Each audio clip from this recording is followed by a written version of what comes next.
Hi friends, అందరికీ welcome back to my channel Bittu and Chintu vlogs. ఎలా ఉన్నారండి? వీడియో చూసే వాళ్ళంతా బాగున్నారా? మేము కూడా బాగున్నామండి. మీరు కూడా బాగుండాలని చెప్పి మనస్ఫూర్తిగా కోరుకుంటున్నాను. ఏంటి ఈ సెటప్ అని చూస్తున్నారా? ఇవాల్టి వీడియోలో మీకు ఒక క్షుద్ర పూజను అయితే చూపిస్తానండి. జస్ట్ జోకింగ్, క్షుద్ర పూజ కాదండి, గుంత దేవరంట. ఇంకా దాన్ని అయితే అది కూడా నాకు తెలియదండి, ఇక్కడికి వచ్చిన తర్వాత తెలిసిందనమాట. అన్ని ఇక్కడికి వచ్చిన తర్వాతే తెలుస్తున్నాయండి, ఒక్కోటే. అంతకు ముందు నాకు అంతగా ఏం తెలియదు అనమాట. ఇది ఎందుకు చేస్తున్నారు అంటే బిట్టుకి ఒకసారి మీకు ఆల్రెడీ చెప్పాను కదండి, ఉయ్యాల్లో నుండి పడిపోయాడు అనేసి. ఇంకా అప్పుడైతే ఒక్కటైతే చేసామన్నమాట. నేనైతే అది వీడియో తీసుకోలేదండి, అది వేరే పూజ. ఇంకా అప్పటి నుండి ఎందుకో బిట్టు కొంచెం డల్గా అయితే కనిపిస్తున్నాడండి. అందుకోసం అని చెప్పేసి ఇంకా గుంత దేవర చేస్తే కొంచెమన్నా సెట్ అవుతాడు అని చెప్పేసి మా అమ్మ ఎప్పటి నుండో చెప్తుందనమాట, చెయ్యాలి అనేసి. ఇంకా ఈ రోజు అయితే అనుకున్నారు, చేస్తున్నారండి. అంటే ఫస్ట్ డే మార్నింగే వెళ్ళేసి మంత్రం అయితే వేపించుకొచ్చారనమాట మా ఊళ్ళో.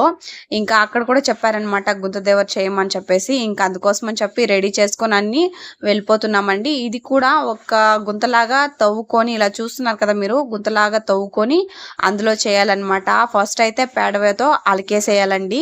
అలికేసి ముగ్గు అయితే పెట్టుకొని ఆ తర్వాత పసుపు కుంకుమ అయితే పెట్టుకోవాలి. ఆ తర్వాత అయితే కోడిగుడ్డు అయితే దిష్టి లాగా తీసుకోవాలండి, దిగదీసి ఆ తర్వాత కోడిగుడ్డు కూడా ఆ గుంతలోకి వేసేయాలన్నమాట. ఇంకా మా అమ్మ అయితే 3 రకాల కలర్స్ అన్నం అయితే చేసిందండి. అంటే అన్నంలోకి పసుపు ఒక ముద్ద, కుంకుమ ఒక ముద్ద, వైట్ కలర్ ఒక ముద్ద అయితే బాగా కలిపి పెట్టుకుంది అనమాట. 3 కలర్స్ లో రైస్ ని. ఇంకా దాన్ని కూడా దిష్టి తీసేసింది అనమాట. ఇంకా బిట్టుకు ఒక్కనికే తీస్తే ఎలా అని చెప్పేసి, వీళ్ళిద్దరూ ట్విన్స్ కదా, అందుకోసం అని చెప్పి ఏదైనా చేసినా కూడా ఇద్దరికి కలిపే చేయాలండి. అందుకోసం అని చెప్పి చింటూకి కూడా తీపిచ్చేసినాం అనమాట. ఇలాంటి వాటికి చింటూ బిట్టు బాగా సహకరిస్తారండి. బిట్టు చూడండి ఎలా సైలెంట్ గా కూర్చున్నాడో. చింటూ అన్న కొంచెం వద్దు అన్నట్టయితే బిహేవ్ చేస్తాడు అనమాట. ఇంకా బిట్టు అలా ఏం చేయలేదండి, సైలెంట్ గా కూర్చున్నాడు. దీనికి మెయిన్ వచ్చేసి నెండ్రకాయ అండి. మీకు చాలా మందికి తెలిసే ఉంటది, నాకు తెలిసి నెండ్రకాయ అనమాట. ఇంకా దానికోసం అని చెప్పేసి అంతా వెతికి పట్టుకొచ్చారనమాట ఆ నెండ్రకాయని. ఇక్కడ చూపిస్తున్నారు చూడండి, ఇదేనమాట. ఇది ఎంతమందికి తెలుసో లేదో కామెంట్ చేయండి.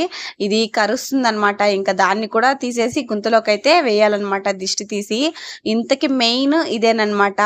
ఇంకా మనం ఏమేమైతే పూజకి తీసుకెళ్ళామో అవన్నీ కూడా ఆ గుంతలో అయితే వేసేయాలండి. ఏ ఒక్కటి మిగిలించుకొని ఇంటికి అయితే తీసుకెళ్ళకూడదు.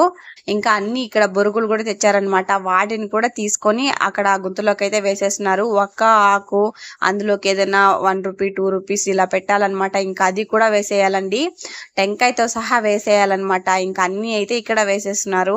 నేను ఇలా చేయడం చూస్తున్నది ఫస్ట్ టైం అండి, ఇలా చేయడమే తెలియదు అనమాట. నాకు తెలిసినంత వరకు హితం ఒకసారి బాగా ఏడ్చేదనమాట. ఒక 3 months లో అలా బాగా ఏడ్చిందండి. అందుకోసం అని చెప్పి పచ్చ పట్టుకొని వచ్చారు. సేమ్ ఇది కూడా అదే టైప్ లేండి. ఇంకా టెంకాయ అయితే కొట్టేశారండి, టెంకాయని కూడా అందులోకి అయితే వేసేసారనమాట. ఇంకా కర్పూరం అంటించేసి సాంబ్రాణి కడ్డెలు అయితే తిప్పేయాలన్నమాట. ఇది పిల్లోలతోటే మనం తిప్పించాలండి, పిల్లోలతోటే సాంబ్రాణి కడ్డెలు తిప్పించి వాళ్ళతోటి మొక్కించాలన్నమాట. ఇంకా అక్కడే, అంటే మార్నింగ్ చెప్పాను కదా, మార్నింగ్ వెళ్ళేసి వచ్చారు మంత్రం వేసుకోవడానికి అనేసి. ఇంకా అక్కడే తాయిత్తు కూడా ఇచ్చారండి బిట్టుకి. ఇంకా ఆ తాయిత్తును కూడా దిష్టిలాగా తీసి దాన్ని అయితే బిట్టు మెడలో అయితే, అంటే మెడలో కదిలేండి, మొలతాళ్ళు అయితే కడుతున్నారనమాట. అలా కడితే కొంచెం, అంటే బిట్టు ఏంటంటే సన్నం అయిపోతున్నాడు కదా, అందుకోసం అని చెప్పి ఇవన్నీ చేస్తున్నారండి. ఇంకా ఆ తాయిత్తును కూడా దిష్టి తీసి నడుములో అయితే కట్టేస్తున్నారండి. ఇంకా దీని తర్వాత అయితే కర్పూరం అయితే అంటించుకోవాలన్నమాట. కర్పూరం అంటించేసి ఇంకా సాంబ్రాణి కడ్డలతోటి బిట్టు దగ్గర సాంబ్రాణి అయితే వేపించాలండి. సాంబ్రాణి వేపించి బిట్టునైతే మొక్కించాలన్నమాట. ఇంకా మొక్కిచ్చేసిన తర్వాత అయితే అంటించుకున్న సాంబ్రాణి కడ్డలను కూడా అందులోకి అయితే వేసేయాలండి. ఇక్కడ చూడండి ఎంత ధైర్యంగా వేస్తున్నాడో సాంబ్రాణి బిట్టు అయితే. ఇంకా చింటూ కూడా వేసాడండి. ఆ తర్వాత వాటిని కూడా అందులోకి అయితే వేసేయాలన్నమాట. ఇంకా అది వేసేసిన తర్వాత ఎవరు చూడకుండా, ఇంకా అలానే కుక్కలు కూడా ఏది లోడేస్తాయండి, అలా లోడకుండా దీన్ని అయితే కప్పెట్టేయాలన్నమాట. ఇంక ఇక్కడ చూడండి ఏదైనా పెద్ద బండరాయి తెచ్చి దాని మీద అయితే క్లోజ్ చేసేయాలన్నమాట. ఎలాంటి గ్యాప్ లేకుండా క్లోజ్ చేసేయాలండి. ఇలా మొత్తం ఏ మాత్రం కనిపించకూడదు అనమాట. ఇంక ఇలా క్లోజ్ చేసేసిన తర్వాత దీని మీదనే బిట్టునైతే నిల్చోపెట్టాలి. ఇలా నిల్చోపెట్టేసిన తర్వాత మనమైతే వాటర్ తెచ్చుకోవాలండి.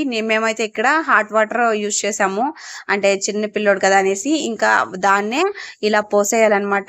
ఇక్కడ చూస్తున్నారు కదా, పోసేసి వెనక్కి తిరిగి చూడకుండా ఇలా అయితే తీసుకొని వెళ్ళిపోవాలన్నమాట. బిట్టు అయితే చాలా కోఆపరేట్ చేశాడండి. ఆ ప్లేస్ లో చింటూ కనుక్కుంటే ఒక ఆట ఆడుకునేవాడు అనమాట. ఇంకా చూడండి బిట్టు ఎంత కామ్ గా ఉన్నాడో. అలా చేసి వచ్చిన తర్వాత నేనైతే కాళ్ళు చేతులు కడుక్కొని ఇంట్లోకి అయితే వెళ్ళానండి. కానీ బిట్టును మాత్రం స్నానం చేపించి ఇంట్లోకి అయితే తోడుకున్నాం అనమాట. ఇంకా అదే రోజు ఈవినింగ్ ఇంకా అక్కడికి అంటే మంత్రం వేపించుకొని వచ్చారు కదా మార్నింగ్, ఇంకా అక్కడికే తీసుకెళ్లి ఇలా కడియం అయితే వేసుకొచ్చారనమాట. చింటూకి ఇంకా బిట్టుకి ఇద్దరికినూ వేసుకొచ్చారండి. ఇలాంటి వాటిని మనం అప్పుడప్పుడు నమ్ముతూ ఉండాలండి. ఈ వీడియో మీకు నచ్చితే ఒక చిన్న లైక్ వేసి అలాగే మన ఛానల్ ని ఖచ్చితంగా సబ్స్క్రైబ్ చేసుకోండి. బాయ్ అందరికి, ఉంటాను.